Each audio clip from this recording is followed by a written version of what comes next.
Buenos días a todos. Doctor, ¿quiere que comencemos? Son las 7 de la mañana. Sí, por favor, Germán.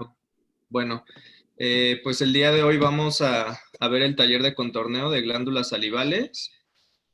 Vamos a irnos un poco rápido porque es muy extenso. Les voy a pedir a todos que sean muy concretos con sus preguntas, las actividades que les tocaron, por favor. Entonces, la primera parte es la parte de anatomía que nos va a dar Eric. Entonces, Eric, por favor. Ok, empecemos. Tienes el control de la pantalla. Sí.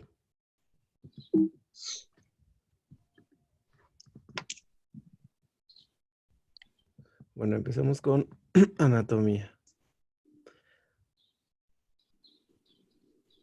Vamos a ver la anatomía de las glándulas salivales y la invasión perinneural. Empecemos con la anatomía. Hay glándulas salivales mayores y menores. Las mayores van a ser las dos glándulas parótidas, un par de glándulas submandibulares y un par de glándulas sublinguales. Y las menores es encontrar múltiples en la cavidad oral y la mucosa faríngea. Bueno, vamos a ver los límites de la glándula parótida. La glándula parótida está completamente fuera de la cavidad oral. Es en un suco poco profundo en forma triangular. Los límites está posterior al músculo esternocleidomastoideo, anterior a la rama de la mandíbula, superior al meato acústico y también va a estar superior a la parte posterior del arco cigomático. La mandíbula también va a estar anterior al macetero y aquí muy importante va a estar el conducto parotidio que va a dirigirse anteriormente al músculo macetero, después va a dar vuelta en la cara medial y va a insertarse en el músculo bucinador para llegar a al segundo molar, que ahí es donde desemboca.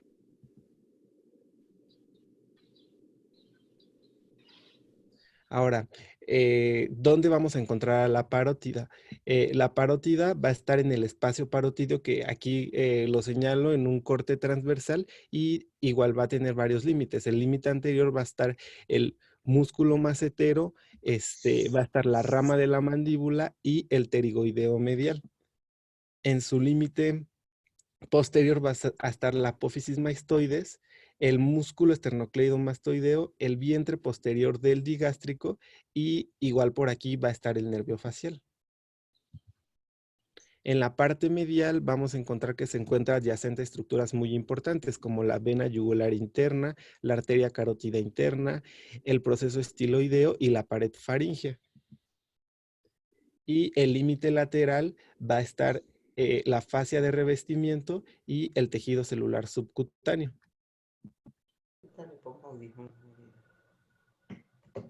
Bueno, entonces en el espacio parotidio como tal vamos a encontrar a la glándula parótida, al conducto de Stenón, a las ramas del nervio facial que va a ser, sus ramas van a ser la temporal, la cigomática, la bucal, mandibular y cervical. También vamos a encontrar ganglios intraparotidios, vasos sanguíneos y la vena retromandibular. Ahora, también vamos a ver este espacio que es muy importante, el parafaringio, va a estar en la base del cráneo, va a constar desde la base del cráneo hasta el hueso hyoides y va a tener una forma de triángulo invertido. Los límites laterales van a ser la fascia pterigoidea medial, el espacio masticador y parotidio. Medial va a estar la fascia cervical profunda, faringobacilar y el espacio muscoso faringio.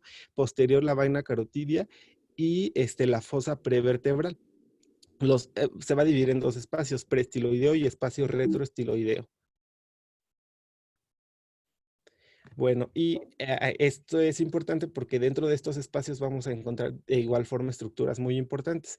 Por ejemplo, en el espacio preestiloideo vamos a encontrar al lóbulo profundo de la parótida, la arteria maxilar interna, la vena maxilar, el nervio aurículo temporal, la apófisis estiloides y la arteria faríngea ascendente.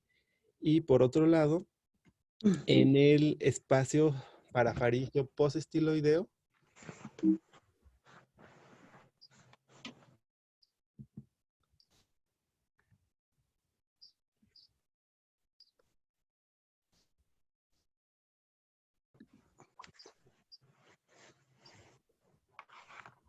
Postestiloideo vamos a encontrar a la arteria carótida interna, la vena yugular interna, estructuras muy importantes para este taller que vamos a ver, que es el nervio hipogloso, el nervio glosofaringio y otras como la cadena cervical profunda, la apófisis estiloides, y también por ahí va a pasar el nervio vago.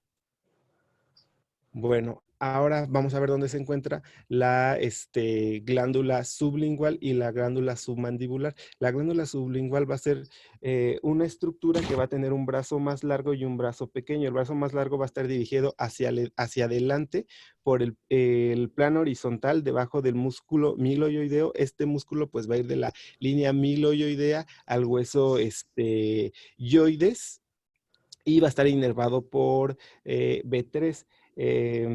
Después, el brazo más largo va a estar la parte profunda, bueno, la glándula submandibular se va a dividir en una parte profunda y en una parte superficial, entonces el brazo pequeño va a ser la parte profunda de esa glándula, da la vuelta alrededor del borde posterior del músculo miloioideo para entrar y colocarse dentro del suelo de la cavidad oral. Este va a estar inervado por el músculo hipogloso, que el hipogloso va a estar el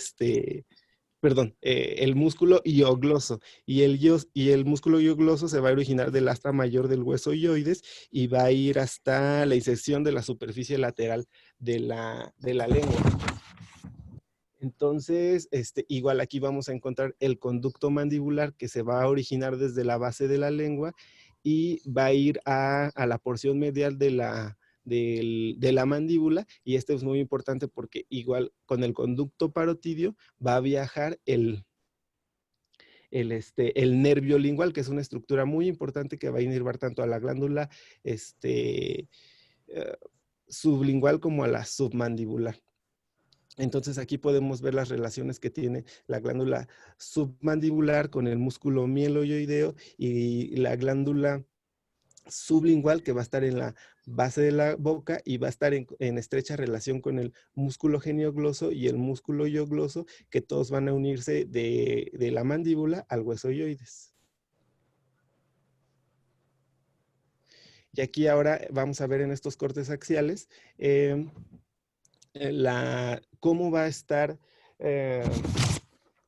ubicada las glándulas en los límites que va a tener craneales, caudales, anteriores, posteriores, laterales y mediales. Entonces, primeramente podemos observar a nuestra izquierda la glándula parótida. A nuestra derecha, de color amarillo, verde, la glándula, igual la glándula parótida derecha.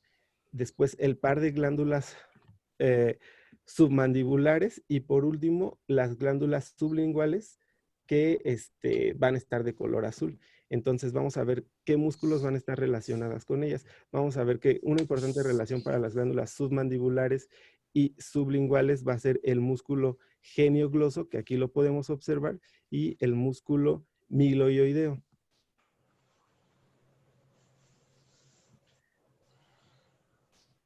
Después, igual, lateral a la glándula sublingual vamos a encontrar al músculo iogloso. Lateral a la glándula submandibular, pero posterior a la glándula parótida, va a estar el vientre posterior del digástrico, y también va a tener relación el pterigoideo medial. Ambas van a estar posterior y lateral. Ahora, las glándulas submandibulares también van a estar en relación al vientre anterior del digástrico, anterior al 20 anterior del digástrico. Van a tener relación también con el músculo genioioideo, con el constrictor faringio y con el músculo esternocleido mastoideo, que va a estar posterior a la glándula submandibular, y anterior a la glándula submandibular vamos a encontrar al platisma.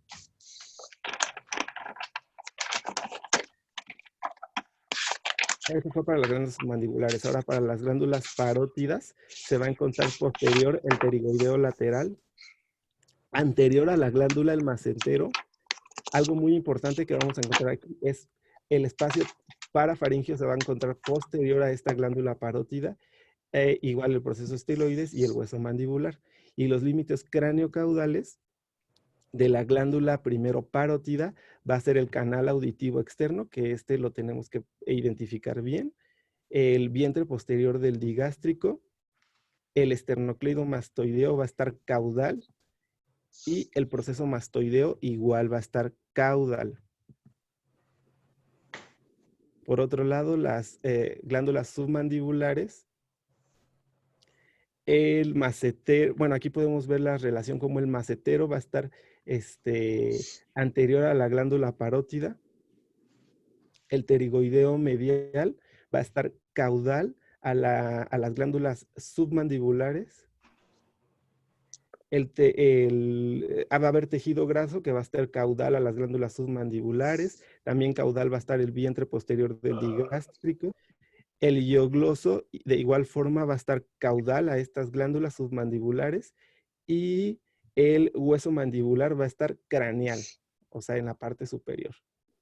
Y por otra parte, las glándulas sublinguales, que para contornearlas igual debemos reconocer bien sus, los músculos que estas rodean. Va a estar, caudalmente va a estar el vientre anterior del digástrico, el hueso hyoides, el hueso mandibular, el geniogloso, todo esto va a estar caudal a estas glándulas. El genioideo, el tabique lingual que la va a dividir exactamente a la mitad, y el miloideo, que recordemos que va a estar en la base de la boca. Aquí un órgano de protección que debemos saber para contornear, pues es la cóclea, que la vamos a identificar. El hito principal para identificarlo es sabiendo dónde está el conducto auditivo externo. Entonces, en el conducto auditivo externo, superior y lateral, ahí va a estar los canales semicirculares, y ahí vamos a contornear a la cóclea. Bueno, ahora vamos con la invasión perineural. Regresa un poquito, regresa al corte anterior, por favor, Eric. Sí, voy. Ahí está. En ese corte, la cóclea es medial. Los conductos semicirculares son laterales, son del otro lado. No están juntos. Donde está señalando esta cóclea, ahora vete al otro lado. ¿Acá? No, ahí mismo, pero lateral al conducto auditivo externo. Aquí. Más lateral. Arriba. Son dos opacidades. La cóclea, ahí, baja la flechita 1 centímetro y luego 1 centímetro a la derecha. Acá. Ahí. Esos son los conductos semicirculares. Okay. Y esos son la cóclea. Ya. Para que no los incluya, son diferentes. Cóclea medial y los conductos semicirculares laterales, ¿de acuerdo? Ok, cóclea y canales semicirculares. Así es, ahí los están viendo. Está muy didáctica para que vean cómo contornear la cóclea. Ok. Sí, seguimos, gracias. Ok, bueno, ahora la invasión perineural, que esto es algo importante. La invasión perineural, vamos a ver que es precisamente invasión de células cancerosas que aparecen alineadas en los nervios canales. Entonces vamos a encontrar primero, solamente vamos a interesarnos en 4 nervios canaliales, que va a ser el facial. Y aquí vamos a ver en los nervios craneales que vamos a tener fibras aferentes somáticas generales y eferentes viscerales generales. Esto lo digo porque las fibras eferentes somáticas generales van a ser las que van a dar la inervación motora de los músculos lisos, músculo cardíaco y de las glándulas. Entonces, todas las que tengan estas fibras nos van a interesar porque van a ser las que van a tener la inervación parasimpática de las glándulas.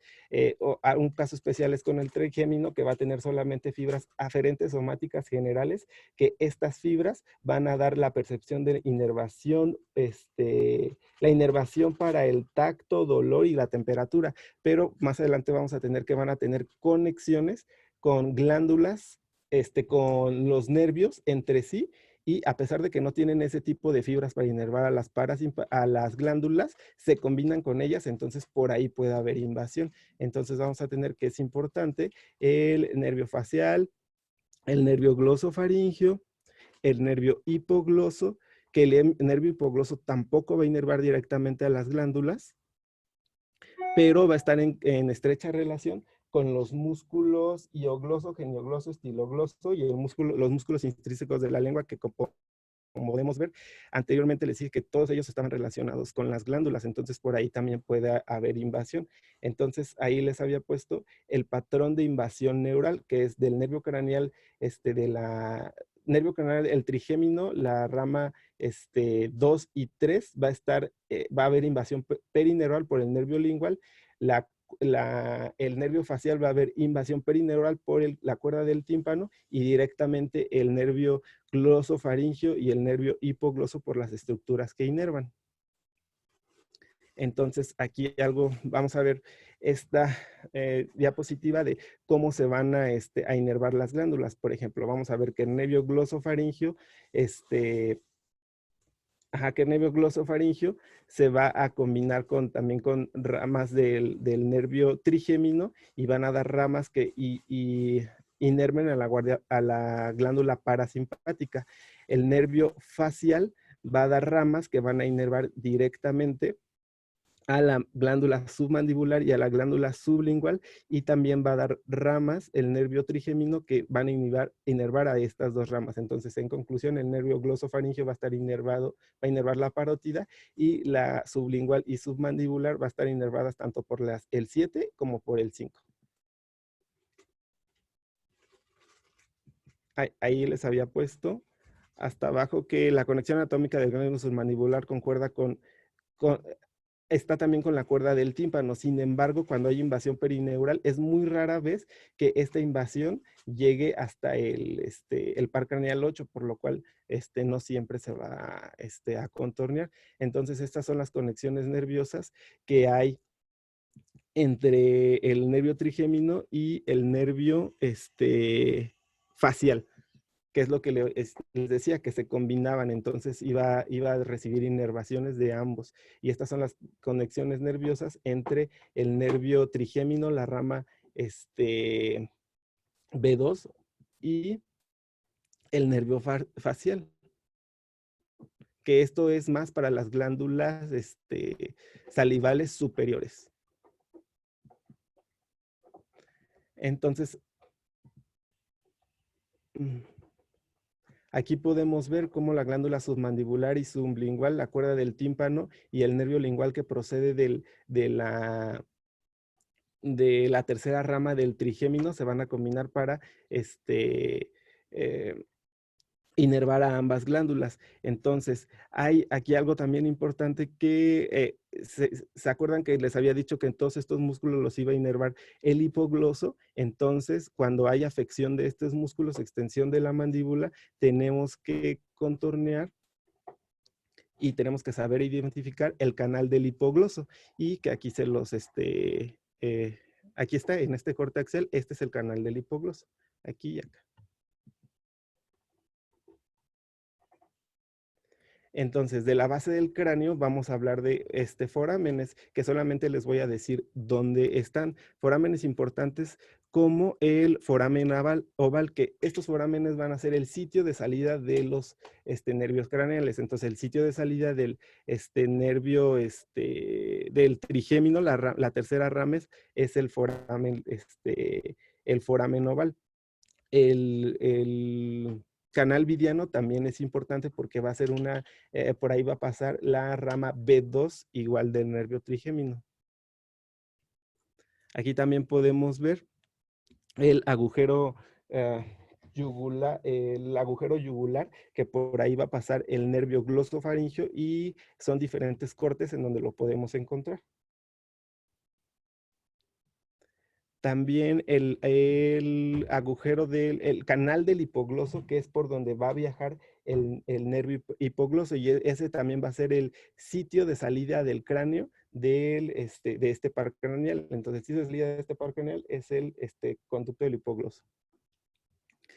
Y el conducto del hipogloso, y de igual manera va a llegar a este agujero mentoniano, que para inervar a los músculos de la base del cráneo. Ahora aquí vamos a ver el camino de de los pares craneales, que aquí lo podemos ver, esta es una tomografía y esta es una resonancia. Entonces vamos a ir cortoneando de acuerdo al camino del nervio trigémino. Pues así, súper rápido, el origen va a ser en la protuberancia, va a ir hacia adelante, va a abandonar la fosa posterior, va a ir a la fosa craneal media, ahí va a tener una rama sensitiva y una rama motora, y esas se van a combinar. Bueno, la rama sensitiva, de ahí van a emerger el B1, B2 y B3. Y aquí va a emerger de la cueva de Meckel. Este es el sitio. Todo lo que les dije es antes, y entonces aquí va a estar el sitio de salida, que es el foramen oval. Entonces, cuando hay invasión perineural, vamos a contornear hasta el foramen oval. Y el foramen oval, de ahí vamos a seguir el trayecto. Aquí nada más es un ejemplo hasta el foramen oval. Aquí continúa, este es el nervio facial, perdón, es el nervio igual, el nervio trigémino B3, y vamos a ver cómo, por ejemplo, pasa por el músculo pterigoideo medial, que también tenemos que, y bueno, son sitios de referencia para el camino de este nervio. Y son estos músculos y los músculos maceteros, que los podemos tomar como referencia para llegar hasta la glándula parótida, que es por donde pasa el nervio para inervarlo. Y pues va a llegar hasta el conducto mandibular. Después el nervio facial, que bueno, o sea, nada más donde lo vamos a poder ver es en el conducto auditivo interno. Va a viajar a través del canal timpánico, y va a tener varios ganglios, varios sitios de ganglios, donde va a dar diferentes vueltas. Estas diferentes vueltas se puede representar aquí, y va a dar como tal distintos nervios.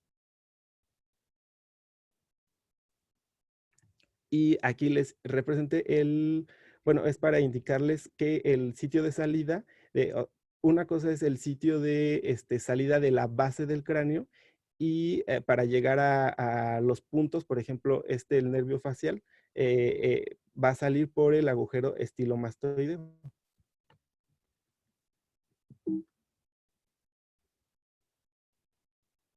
Y el nervio glosofaringio, que les digo que cuando hay invasión muscular, entonces debemos de saber identificarlo. Este nervio glosofaringio va a compartir el camino con otros nervios. Entonces, igual se tienen que incluir, y de hecho hay un conducto, que es el conducto del hipogloso, que aquí está representado, que es solamente por donde va a pasar el nervio. Y ya. Ahí ya no puedo. Ok.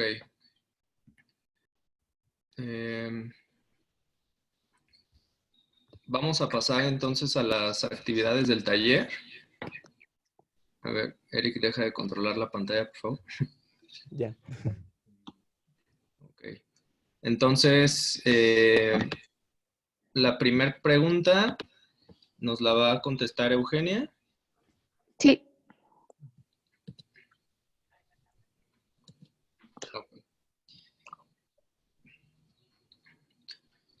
Entonces, las diferencias entre una parotidiectomía superficial, total y radical. Sí. Bueno, Ok. ¿le puedo controlar yo? ¿No, verdad? A ver, déjame. No, pues sí, no tú, porque son poquitas diapositivas y luego va a estar cambie. Ok. Bueno, ya comienzo. La parotidectomía se puede dividir en parcial, en total o en radical. La parotidectomía parcial, bien como su nombre lo dice, es una resección parcial del parénquima parotídeo. Antes se hacía pues la resección únicamente del tumor, pero esto ya quedó en desuso porque se vio que había mucha recurrencia. Entonces ahora se hace al menos resección parcial. Y dentro de la resección parcial puede ser una resección superficial, que es la resección del lóbulo superficial de la glándula, obviamente esto incluyendo el tumor. Y muy importante, lo que caracteriza este tipo de resecciones es que se conserva el nervio facial, siempre obviamente identificando todas sus ramas y disecándolas. Y dentro de la parotidiectomía parcial también puede hacerse una resección parcial inferior, que es resecar nada más la cola de la glándula, dejando el lóbulo superficial y también conservando el nervio facial, disecando la rama inferior. Ahí si le das un clic va a salir una foto, una imagen de la parotidiectomía parcial, en donde se alcanza a ver bien, esa es la superficial, que se queda, ahí se queda el lóbulo posterior, el lóbulo inferior, y se ven muy bien las ramas del nervio facial. Dentro de la parotidiectomía total, esa también como su nombre lo indica, es una resección de toda la glándula parótida, pero importante también conservando el nervio facial, identificando y resecando cada una de sus ramas. Y dentro de la parotidiectomía radical, esta parotidiectomía también se le llama parotidiectomía no conservadora o parotidiectomía total con sacrificio del nervio facial, porque en esta se hace una resección completa de la glándula en bloque, incluyendo también el nervio facial. Y ahí dale clic porfis. Y también, pues, bueno, ahí se alcanza a ver bien la imagen donde se saca toda la parótida y también el nervio facial. También dentro de las parotidiectomías, está la ampliada, que aparte de esto, pues, se saca o se resecan otras estructuras que puedan estar involucradas, como óseas, cutáneas o musculares. Dentro del manejo del cuello o del manejo ganglionar, el manejo quirúrgico de los ganglios regionales está dictaminado principalmente por la extensión del tumor al momento de la etapificación inicial. La NCCN recomienda que la disección del cuello sea parte del tratamiento del tumor primario. Entonces, por ejemplo, los pacientes que se van a someter a una cirugía de resección de tumor primario, que son las cirugías que ya vimos, deben ser sometidos a una disección ipsilateral de cuello del área que está en mayor riesgo de metástasis. Y también menciona que los pacientes que tienen un tumor cerca o que estén en la línea media deben ser sometidos a una disección bilateral al menos. El tipo de disección ganglionar puede ser exhaustiva o selectiva, y esto depende de la cantidad o de los ganglios que se vayan a sacar. La tipo exhaustiva, esa remueve todo el grupo de ganglios linfáticos que estarán incluidos en una disección de cuello clásica, ya sea que el esternocleidomastoideo, la vena yugular o el nervio espinal accesorio se preserven o no, independientemente de si estén afectados o no. Y la selectiva, esta es basada principalmente en las vías comunes de diseminación, teniendo en cuenta las vías de diseminación de la glándula afectada y la predilección del drenaje linfático. Esto, por ejemplo, tenemos que de la glándula parótida, si le das otro clic, por favor, el drenaje de predilección pues es en los niveles 2 a 4, y de la submandibular a la sublingual, el 1 al 2 principalmente, y el 2 al 4. Entonces, teniendo en cuenta esto es el tipo de resección o la resección selectiva que podamos hacer. El tipo de disección, ya sea exhaustiva o selectiva, entonces se define de acuerdo a la tipificación clínica prequirúrgica y obviamente a discreción del cirujano al momento de la cirugía. Entonces tenemos que si tenemos un paciente que es N0, pues se va a hacer, esto es N0 clínico, se va a hacer una disección selectiva. Entonces acá viene una lista dependiendo del sitio del primario, son los sitios que se van a disecar. Y entonces, obviamente, en glándulas salivales, pues por el tipo de la predilección del drenaje linfático, tenemos que los niveles sean al menos el 2 al 3 y valorar el 4, y así en cada sitio, ¿no? Y si tenemos N1 o N2A a N2C, se hace una resección selectiva o exhaustiva, y si es N3, se tiene que hacer una disección exhaustiva. Entonces, el algoritmo del manejo dice que, le das a la siguiente, por favor, si es una glándula mayor, o sea, parótida submandibular o sublingual, y es N0 clínico, se hace una cirugía con resección completa del tumor, más o menos disección del cuello para tumores de alto grado y o T3 o T4. Y si es un N positivo clínico, se hace la cirugía más disección del cuello, como ya vimos que sea disección selectiva o exhaustiva, dependiendo del tipo de N. Y si es una glándula menor y es N0 clínico, se hace nada más la resección completa del tumor. Y si es un N positivo clínico, se hace la resección completa del tumor y la disección de ganglios linfáticos también dependiendo del escenario que ya vimos. Y eso es todo. Gracias. Eric. Ok. Sí, voy. Eric nos va a hablar de las indicaciones para RT definitiva y RT posoperatoria, dividido por tipos de tumor, según el artículo que les envié de Merlotti y las guías Costar. Tú puedes manejar la pantalla. Sí.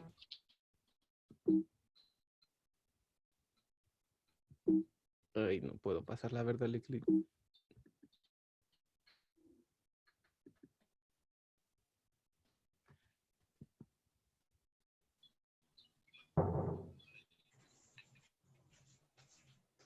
No puedo. ¿Me puedes ayudar dándole clic, Germán? Es que no puedo.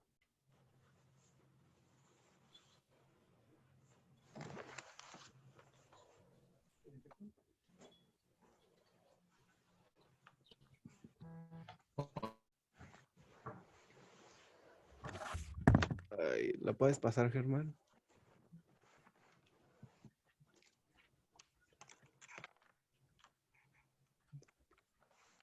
Si no, velo diciendo en lo que Germán le cambia.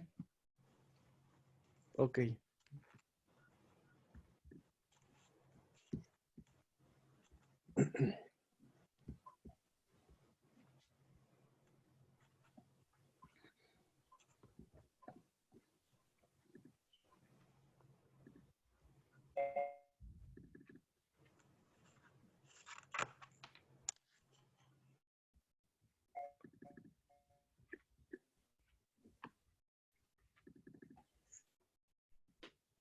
Son indicaciones muy puntuales de acuerdo al resumen de las variantes de patología más importantes en los tumores de glándulas salivales, el Merlotti, la categoría de los tumores benignos mixtos, bueno, esta categoría tumores ¿Ya lo variantes. pueden ver? No, todavía no. No se ve.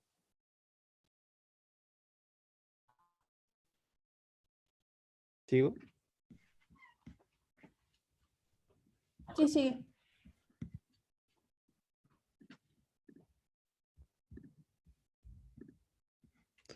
Ajá, entonces tumores benignos, malignos y, bueno, maligno de bajo grado y de alto grado. De los tumores benignos es el adenoma pleomórfico. La radioterapia va a ser solo para derrame tumoral evidente, transformación maligna, y recurrencia, que esto va a ser controversial. En la categoría tumores de bajo grado maligno se va a encontrar los tipos histológicos, carcinoma de células acínicas y carcinoma mucoepidermoide. Solamente la radioterapia, la indicación va a ser para la resección incompleta, que esté cercana al nervio craneal, bueno, al nervio facial, que tenga márgenes de resección positivos, cercanos, que tenga ruptura capsular, y aquí sí está bien evidenciada que haya, que también se incluya radioterapia en las recurrencias. Y en los tumores de alto grado maligno, los tipos histológicos van a ser el carcinoma mucoepidermoide, el adenocarcinoma de células escamosas, que tengan malignidad mixta y quista adenoide. Siempre va a haber, de estos, la indicación de radioterapia es posoperatoria, excepto en el adenoma, en el carcinoma adenoide quístico y el mucoepidermoide, que tenemos que tomar en cuenta factores de riesgo, porque hemos visto que sin radioterapia estos tumores no tienen recurrencia.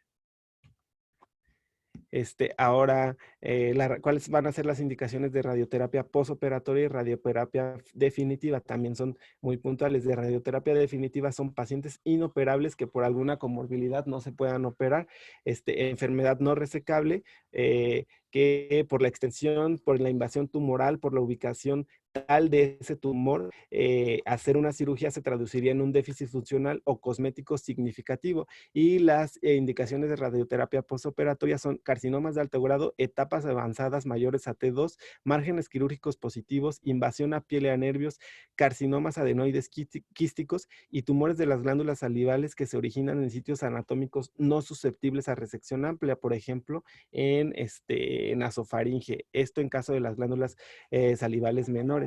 Entonces, y las indicaciones, por último, de irradiación ganglionar electiva van a ser tamaño del tumor T3 a T4, tumores de alto grado, el subtipo histológico que vamos a incluir hay más de 40 subtipos histológicos, pero estos van a ser para la irradiación ganglionar, que son carcinomas de células escamosas, adenocarcinomas, carcinomas indiferenciados, carcinoma mucoepidermoide, pero de alto grado, y carcinomas de los conductos salivales. Y al menos el nivel 1B y 4 debe ser delineado en la irradiación ganglionar electiva.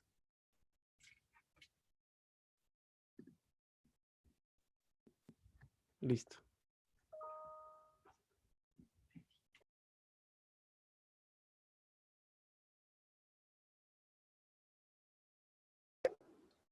Con mi computadora.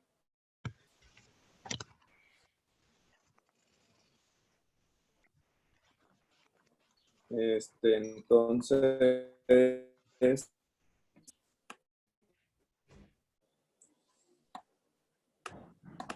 pues vamos a pasar a la siguiente pregunta. Igual es algo teórico. Entonces, Alfredo, ¿Sí? nos va a hablar de las dosis y los fraccionamientos de estos. Sí, solo no puedo ver la pantalla.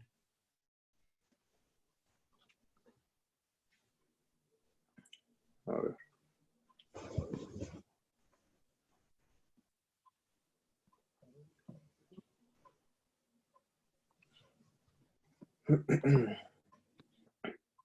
No lo tendrás a la mano porque estoy teniendo problemas con mi computadora. Estoy Adelante. teniendo un poquito de problemas, pero ya lo tengo. Bueno, a mí me tocó hablar de las dosis y fraccionamientos. Y vamos a hablar de, primero, de las recomendaciones que nos hace la NCCN. Y esta la divide en tratamiento definitivo y tratamiento postoperatorio. El tratamiento definitivo se puede aplicar con radioterapia sola o en concomitancia con tratamiento sistémico. La modalidad es terapia con fotones o terapia mixta con electrones o técnicas de radioterapia altamente conformal. Al PTB lo vamos a dividir de alto riesgo y de bajo riesgo. Al de alto riesgo, para el tratamiento definitivo vamos a incluir al tumor primario y a los ganglios linfáticos afectados. Esto incluye la posible infiltración subclínica local en el primario y en los niveles ganglionares de alto grado. Y el fraccionamiento es 66 Grays con 2 Grays por fracción a 70.2 Grays con 1.8 a 2 Grays por fracción diariamente con una protracción de 6 a 7 semanas. Y para el riesgo bajo e intermedio, se tienen que incluir los sitios de sospecha de diseminación subclínica. La dosis va a ser de 44 a 50 Grays con 2 Grays por fracción a 54-63 Grays de 1.6 a 1.8 por fracción. En cuanto a la radioterapia postoperatoria, según la NCCN, de igual forma se puede dar en tratamiento solo o en combinación con tratamiento sistémico en combinación. El intervalo preferido entre la resección y la radioterapia postoperatoria debe ser menor a 6 semanas, según esta recomendación. De igual forma, la modalidad tiene que ser con fotón o terapia con fotón electrón. De igual forma, el PTB lo vamos a dividir en alto riesgo y bajo riesgo. Y riesgo bajo e intermedio, perdón. El alto riesgo, pues debe tener las características adversas como márgenes positivos. Y la dosis es de 60 a 66 Grays con 2 Grays por fracción diariamente con una protracción de 6 a 7 semanas.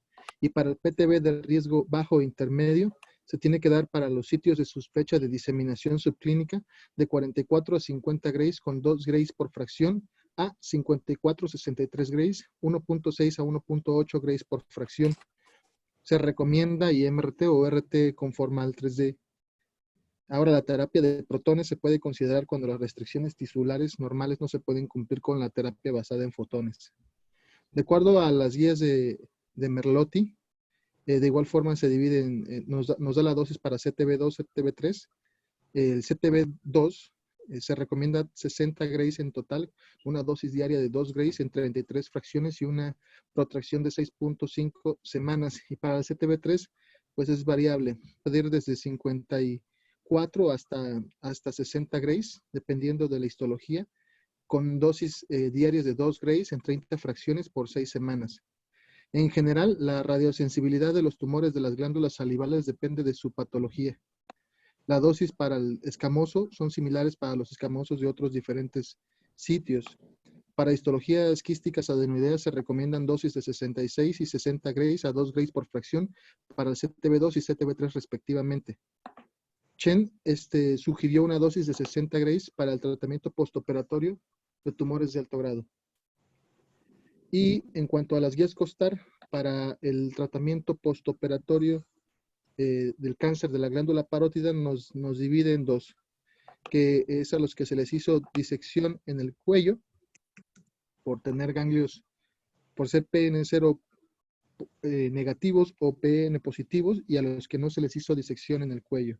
A los que no se les hizo disección en el cuello y tenían enfermedad ganglionar negativa, lo divide a su vez en dos rubros, que es de bajo grado y de alto grado para enfermedad en el cuello. Para los que tienen bajo riesgo de enfermedad en el cuello y tuvieron una resección completa, se le tiene que dar al lecho parotidio una dosis de 60 Grays en 30 fracciones. Para los que tuvieron márgenes de resección R1 o R2, se le tiene que dar al lecho parotidio una dosis de 65 Grays en 30 fracciones. Ahora, para los que tienen alto grado y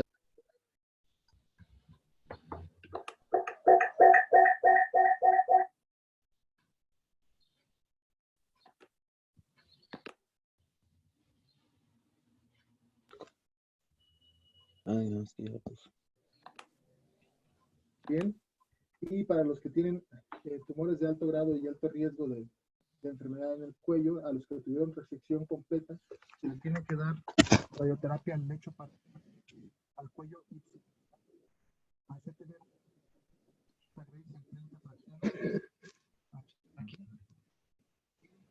al CTB2, 50 Grays en 25 fracciones. De igual forma, para los que tienen tumores de alto grado y alto riesgo de enfermedad en el cuello y tuvieron resección R1 o R2, se les tiene que dar de igual forma radioterapia al lecho parotidio y al cuello ipsilateral, siendo al CTB1 65 Grays en 30 fracciones y al CTB2 55 Grays en 25 fracciones. Y ahora la contraparte, que sería los que tuvieron disección en el cuello, de igual forma, enfermedad ganglionar de bajo riesgo.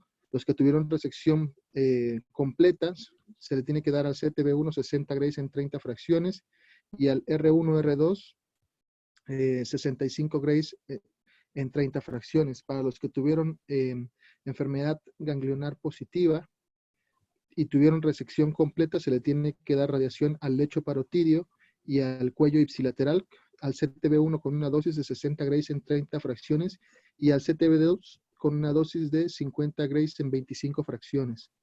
De igual forma, para los que tuvieron resección R1, R2, se les tiene que dar radioterapia al lecho parotidio y al cuello ipsilateral con una dosis al CTB1 de 65 Grays en 30 fracciones y al CTB2 a 55 Grays en 25 fracciones.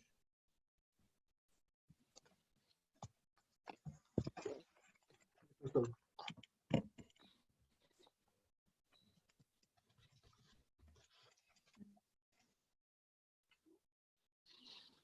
Ok, gracias.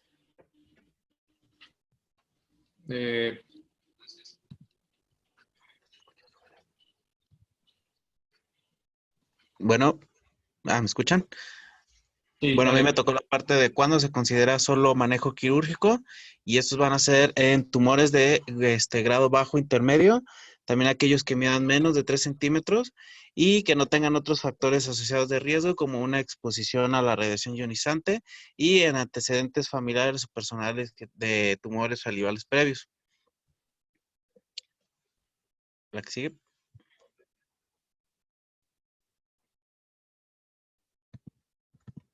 ¿No se ve? Bueno, así como también tumores T1, T2 benignos que hayan tenido una resección completa en la cirugía, o tumores T1, T2 de bajo grado con cirugía que haya tenido resección completa sin ¿cómo se llama? Ay, se me fue la palabra. Sin derramamiento de la cirugía y sin infiltración nerviosa perineural. Creo que se quedó trabada. Ya son.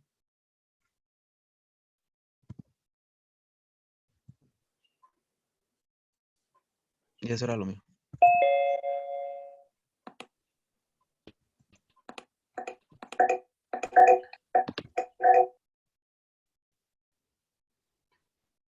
Ok. Entonces, la siguiente parte.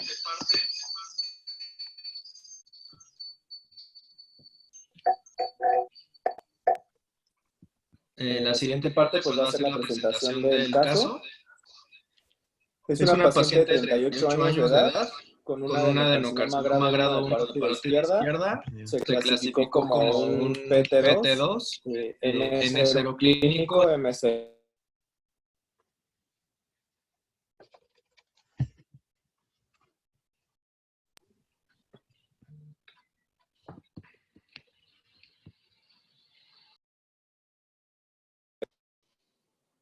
Ok, entonces, ¿sí me escuchan? Sí. Ok. Entonces, la paciente como antecedentes de importancia, pues tiene múltiples antecedentes oncológicos en la familia. Ella inició en agosto del 2018 con una tumoración en la región retromandibular izquierda con crecimiento progresivo hasta una actual en diciembre de 1 centímetro. Se realizó una tomografía fuera del instituto y pues la mandaron con nosotros por un tumor dependiente de la glándula parótida izquierda.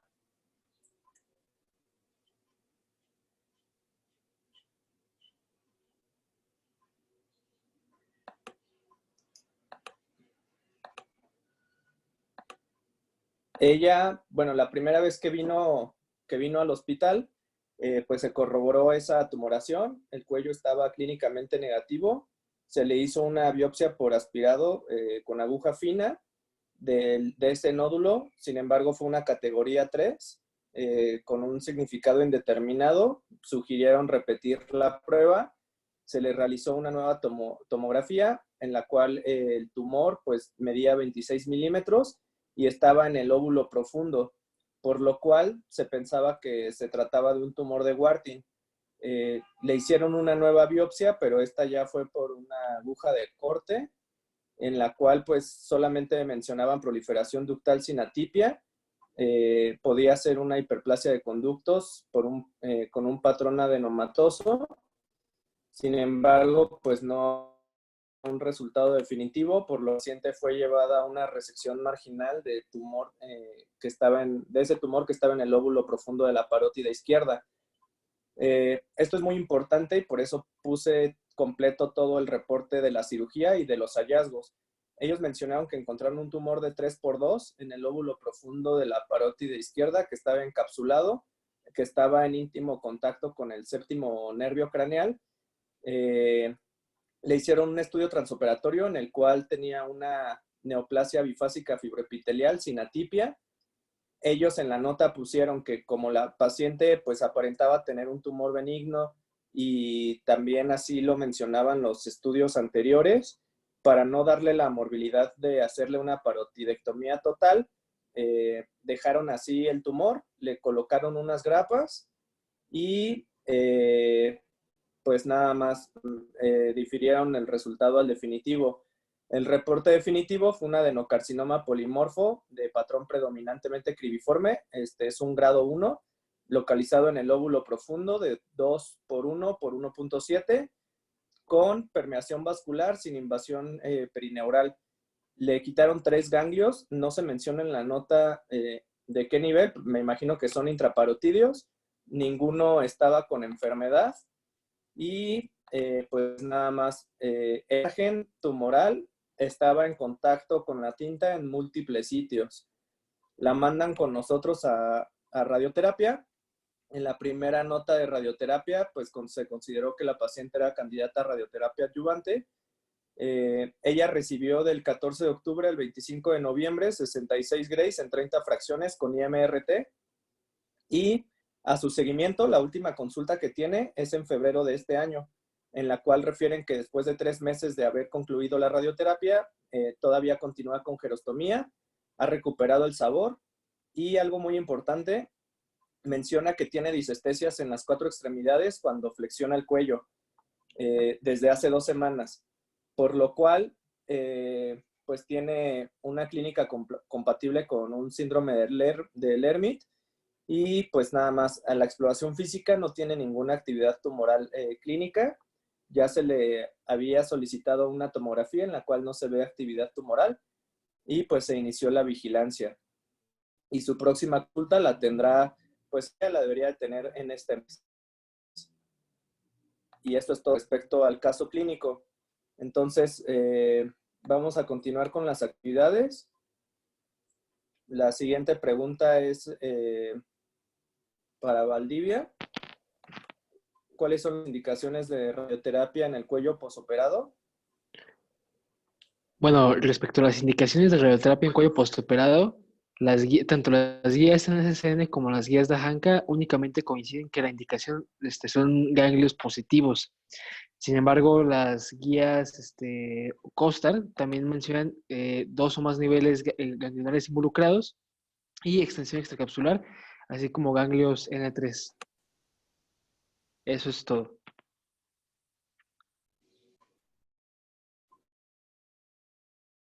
Ok. Entonces, prácticamente, pues van a ser ganglios, más de 2 niveles, extensión extracapsular o ganglios N3. La siguiente pregunta es para Héctor. De acuerdo a las guías COSTAR, ¿cuáles son las estructuras que se incluyen en el CTB1 y en el CTB2?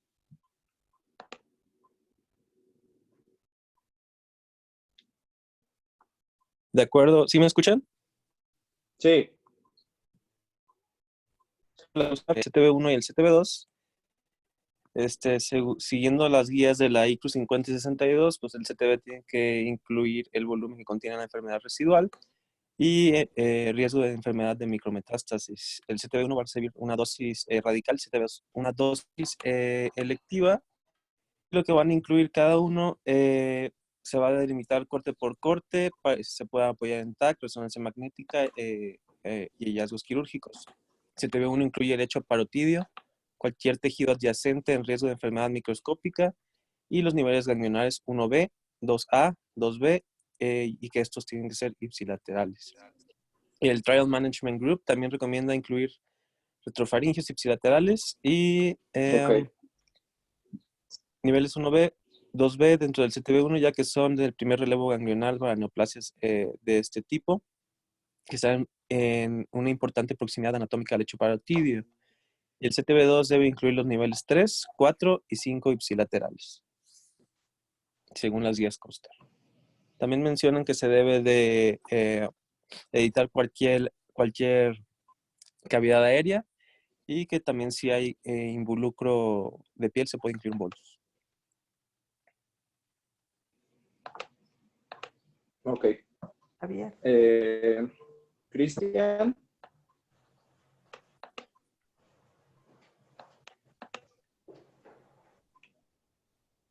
De acuerdo a las guías de AHANCA, mencionar qué estructuras se incluyen en el CTB1, CTB2 y CTB3. Bueno, en el CTB1, de acuerdo a las guías de AHANCA, se debe incluir el tumor no resecado completamente, o sea, si fue una resección R1 o R2, y eso con un margen de 5 milímetros que tiene que ser isotrópico, pero puede ser más grande si es que el tumor está mal definido, o puede ser más pequeño si el margen se extiende hacia el aire, hacia hueso no afectado, u otros bordes naturales para la diseminación del tumor, es decir, que el hueso no afectado no está incluido en el CTB1.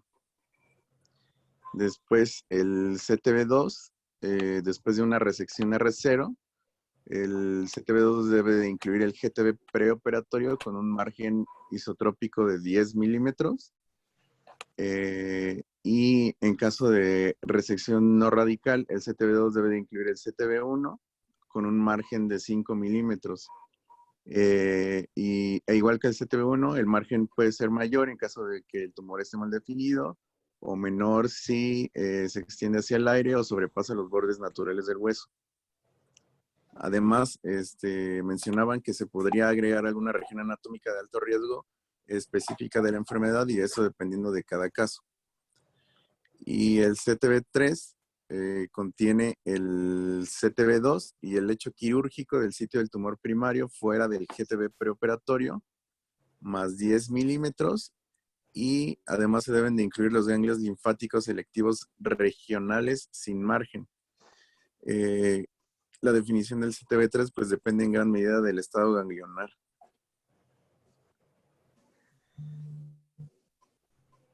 Ok.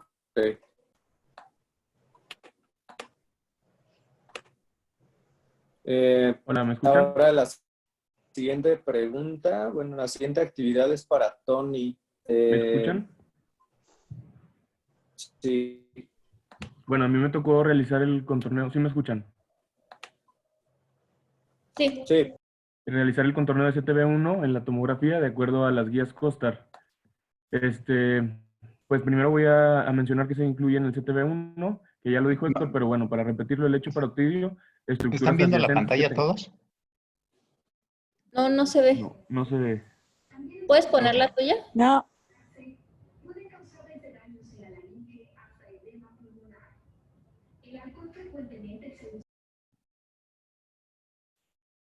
¿Puedes colocar las imágenes, Germán? Es que estoy teniendo un problema con Sí, el no, Tony. internet de aquí. Tony, tienes tu parte, ¿no? Estoy tratando de hacerlo. Ahí voy.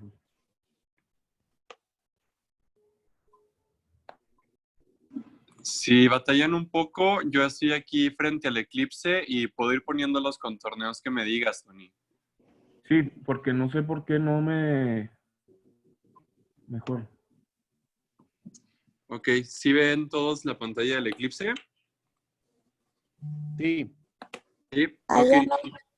Bueno, mientras la ponen, voy mencionando... entonces, se incluye el lecho parotidio, como ya mencionaron, estructuras adyacentes que tengan riesgo de diseminación, los niveles 1B, 2A y 2B. Ipsilateral. También mencionar que el lecho de la parótida tiene forma triangular en la TAC y se usa la glándula contralateral como guía para realizarlo. Ahorita vamos a verlo cuando veamos la tomografía.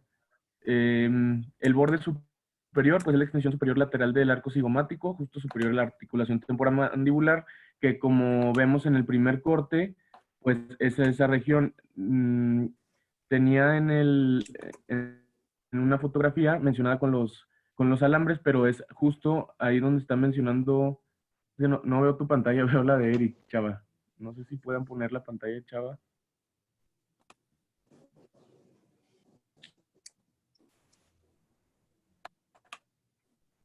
Bueno, la parte posterior comienza en la parte posterior de la oreja y se continúa en la parte posterior del arco cigomático enfrente de la base de cráneo.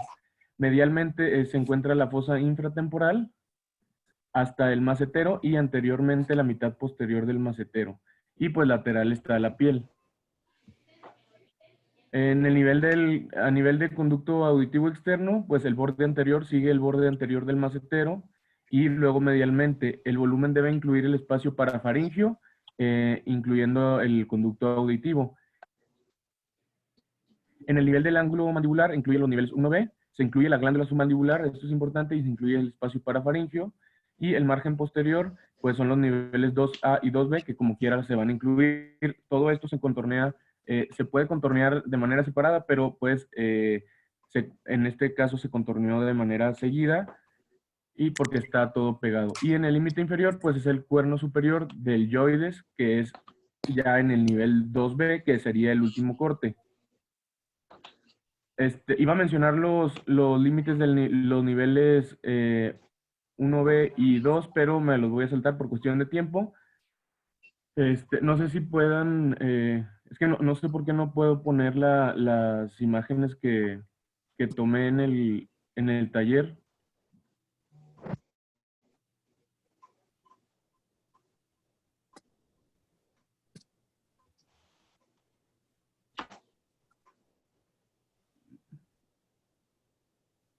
Ahí se ve el de Chava. Pero bueno, más o menos a ese nivel donde está, ya está hacia anterior. Ese es nivel 1B, es el submandibular, que es donde se identifica el músculo miloioideo. Eso lo debemos de excluir y se deja de contornear donde termina la mandíbula. Otra referencia es donde termina la glándula submandibular y más hacia abajo pues ya serían los niveles 2. Pero lo importante de esto es que se debe de incluir, pues, como tal, el lecho. Me voy a ir en orden desde arriba hacia abajo. El límite más superior, comparado con el lado contralateral, se ve como fibrosis o cambio. Entonces, justamente ahí empecé a contornear el lecho. Y entonces debemos de identificar la articulación temporomandibular, que las guías mencionan que es la parte más superior. Y yo me fui 1 o 2 cortes un poco más arriba por lo que les menciono de la fibrosis. Y luego ya yéndonos un poco más hacia abajo, un poquito más hacia abajo, un poquito más.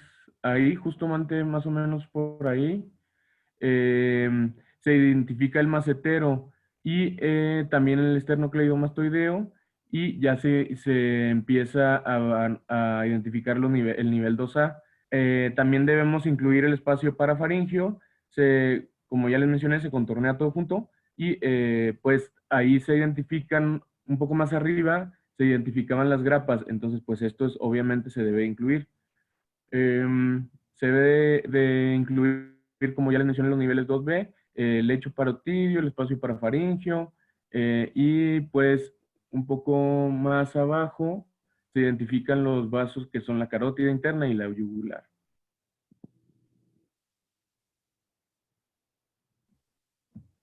Y ya en el más inferior, pues podemos ver en el lado contralateral la glándula submandibular, que ya no se ve en el lado que estamos contorneando. Entonces, ahí sería el nivel 2. Dígale que hay bajo que estoy en clase, por favor.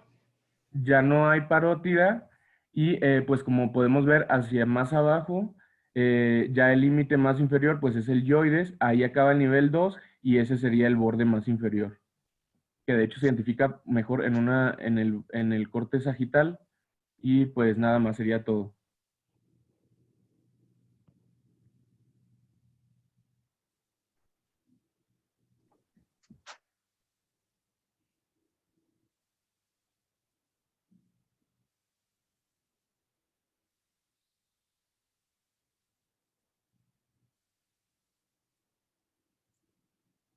¿Listo? ¿Quién sigue?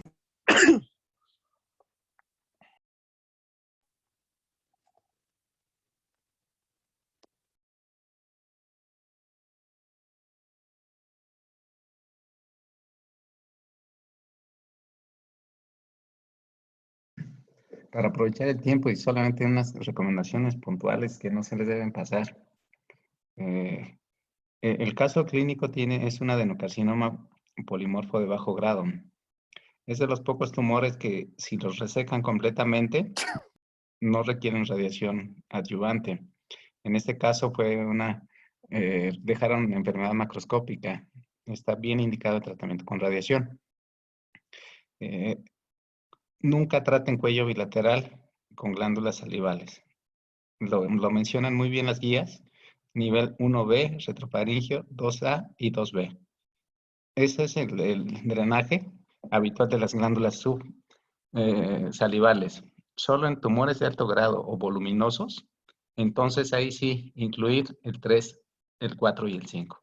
Pero solamente ipsilateral. Creo que ese es un mensaje muy importante. Evitar radiar cuello bilateral, excepto que estuviera indicado que hubiera ganglios contralaterales, pero es de los pocos sitios que solamente van a tratar cuello ipsilateral. ¿Algún otro comentario, doctora Sandy? Pues no, doctor, creo que, tuvimos un poquito de retraso en el día de hoy. Hay que tratar para los siguientes que vayamos con tiempo, ¿no? La parte de anatomía estuvo muy bien, pero fue extensa.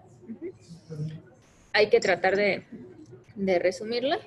Y pues es un tumor, como ayer les decía a Cristian y a Germán, que fueron a la clase, que es pues que se tiene que considerar la parte como en todo, ¿no? De anatomía, en este caso, pues la localización más frecuente es en el lóbulo superficial, y hay que considerar qué tipo de cirugía. Por eso la primera parte que vimos de los tipos de cirugía que se hacen es importante, y la clínica del paciente por la invasión perineural que llegue a tener. Considerar las histologías que puedan llegar a tener más riesgo de involucro ganglionar, para de esa manera incluirlo ya sea de manera electiva o en el caso de que fue llevado a cirugía, saber por qué le hicieron o por qué no le hicieron la resección ganglionar, ¿no? Entonces, pues creo que esos serían mis comentarios. Recuerden, histologías de alto grado en glándulas salivales, el tumor más letal de glándulas salivales es el carcinoma ductal. A pesar de que tengan un control local regional, hacen enfermedad sistémica. Curiosamente, expresa receptores de andrógenos, no de estrógenos. Y es excesivamente agresivo. Carcinoma ductal de parótida. Por supuesto, con un ductal, con un indiferenciado y con un epidermoide, deben incluir cuello ipsilateral. El resto de los tumores adenoideo quístico van a delimitar los trayectos neurales que mencionó Eric, pero ese es un tema apasionante, glándulas salivales. Me desconecto, tengo que ir al hospital. Gracias. Espero que para las siguientes, ojalá puedan probar la proyección un día antes para que no nos vuelva a pasar esto. Muchas gracias, me desconecto. Y listo. ¿Quieren continuar esta parte? ¿La tienen lista o mejor lo dejamos pendiente para que nada más manden la presentación?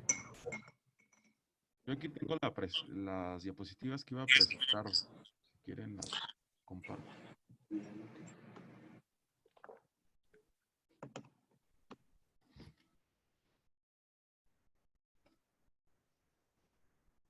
¿Alguien tiene lista la parte de las que faltaron para que exponga? Tengo activado para que cualquier persona pueda compartir pantalla. Yo aquí lo tengo, doctora. No sé si me escuchen. Sí. Ah, ok.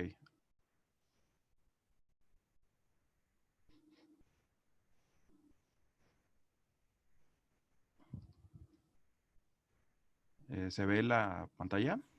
Sí, se ve bien. Sí. Bueno. Pues la actividad que me tocó realizar es la importancia del B3 y el contorneo.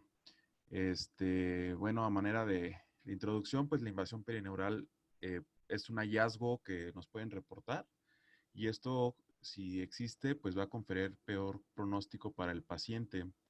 De manera general, aunque hay varias clasificaciones de la invasión perineural, pero de manera general podemos clasificarlo en una invasión microscópica, la cual es solo por hallazgo en el reporte de patología, y ya una invasión macroscópica es cuando ya tiene afección clínica o incluso se observa por imagen. Dentro de las características por imagen, principalmente lo vamos a ver en la resonancia magnética, donde vamos a poder ver desde cambios agudos hasta cambios crónicos por la denervación o por la afectación que va a estar teniendo el nervio. Podemos ver desde inflamación del nervio, principalmente se va a ver en el T2 FLAIR, hasta cambios crónicos en la musculatura que está inervada por ese nervio, donde vamos a ver principalmente atrofia.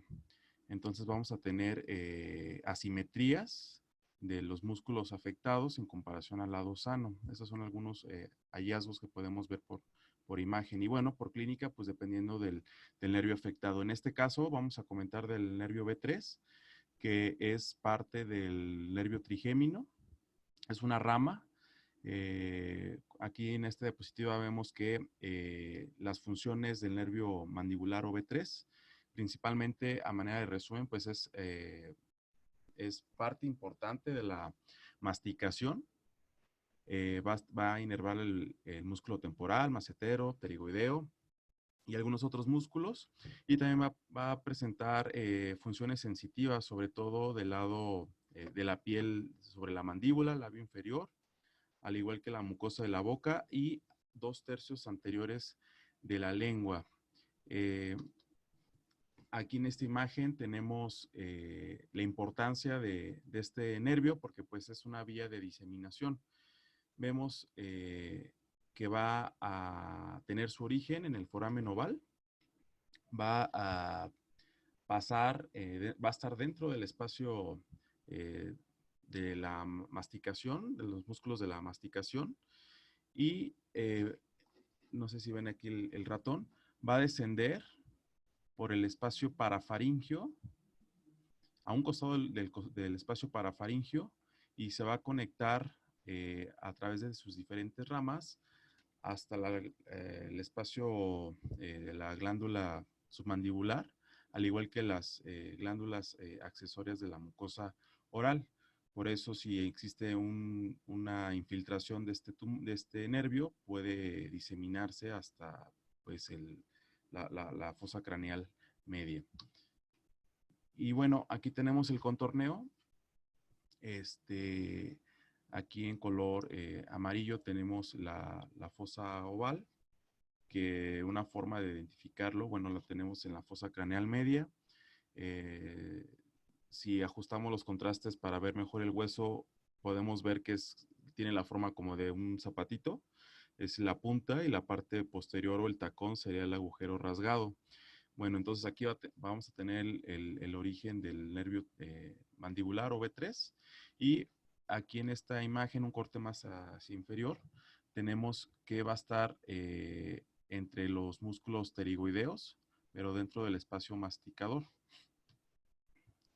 Sigue descendiendo y posteriormente va a introducirse, va a entrar al foramen mandibular, va a continuar con la rama de la mandíbula hasta salir por el foramen mentoniano para dar algunas ramas hacia la porción del labio y de la piel de ese lado. Y bueno, aquí tenemos un corte coronal, cómo se vería más o menos el nervio. Vemos que, bueno, el espacio de la glándula submandibular, cómo va a ascender el nervio y si la invasión es extensa, pues puede haber afectación a la fosa craneal media y al sistema nervioso central. La recomendación que hace Nancy Lee es hacer un volumen de 1 centímetro isotrópico a este volumen que nosotros contorneamos. Sería todo.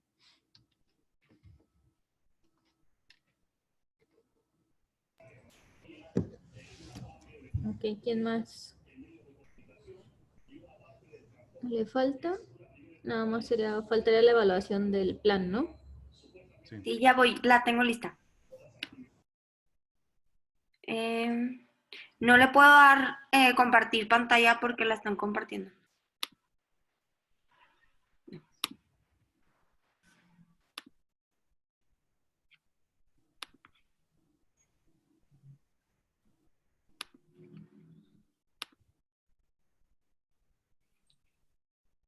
¿Sí la ven? Sí. Bueno, Sí. en cuanto a la evaluación del plan, En cuanto a la distribución de dosis, puse los diferentes PTBs, el de 66 grays, el de 60 y el de 54, y vemos la cobertura de los diferentes PTBs. Fue un plan con BMAT, con boost simultáneo. En cuanto a la cobertura, en los 3 PT se cubrió casi al 99%, únicamente 97% en el de 60 grays. Y en cuanto a los órganos de riesgo, realmente todos cumplieron las restricciones, usé las del artículo italiano que pusieron.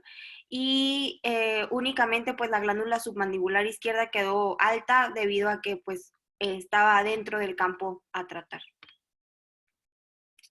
Y sería todo. No sé si haya alguna duda.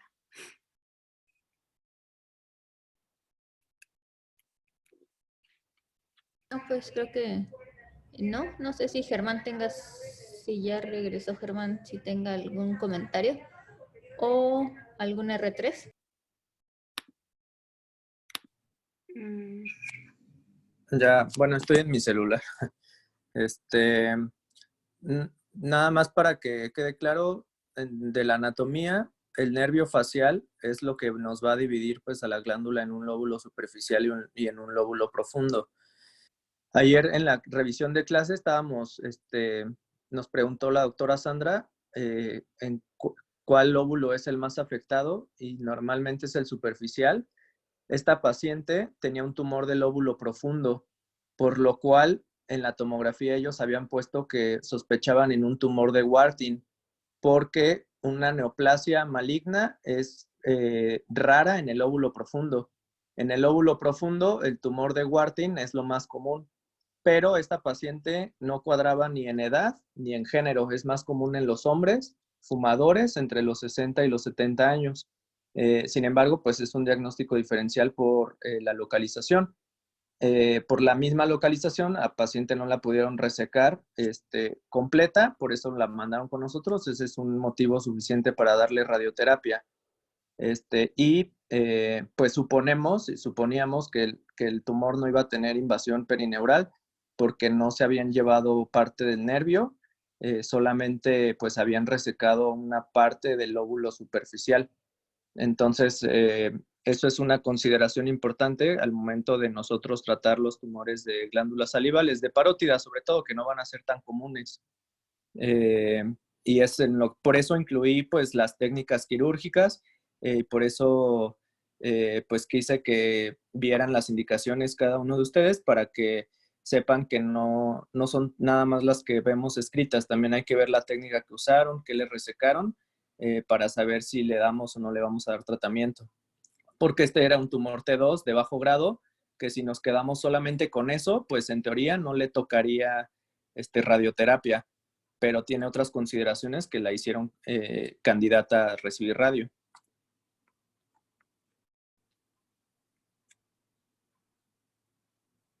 Sí, pues eso sería principalmente. Y Sí. no olviden lo del bolus. No sé si tenga, bueno, en caso de involucro de piel, sobre todo si es definitiva, puede llegar a pasar en parótida, colocar el bolus, ¿no?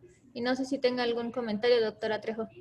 Sandy, yo nada más quiero comentar que me llamó la atención que el paciente del caso clínico tuvo síndrome de Lermit. Si estamos considerando que fue tratado con BMAT con IMRT y las dosis a médula son las 45-50 y se reportan 7 grays nada más aparentemente, sin embargo presentó Lermit y muy evidente, ¿no? Si saben si se le quitó, si se recuperó al 100 y si hay alguna consideración para esto. En la última nota, doctora, que es de febrero, la paciente tenía apenas 2 semanas que lo refería y al momento de hacerle la maniobra, pues sí estaba franco el Lermit. La verdad es que todavía no va a su próxima consulta, le toca en este mes, en mayo, y no sabemos cómo va del Lermit, pero sí, pues no tiene como alguna otra causa más que el tratamiento con radioterapia, que pues llama la atención, como dice, que las dosis las dosis de restricción pues se respetaron. Ajá. Pero todavía no sabemos cómo le está yendo porque no ha ido a su próxima consulta. Ajá, gracias. Sí, pues creo que sería lo más importante. Y pues si ya no tienen duda, ya se nos hizo un poquito tarde para los que están ya, que les falte llegar al hospital. Y pues muchas gracias. Gracias. Gracias. Gracias. Gracias. Adiós. Bye.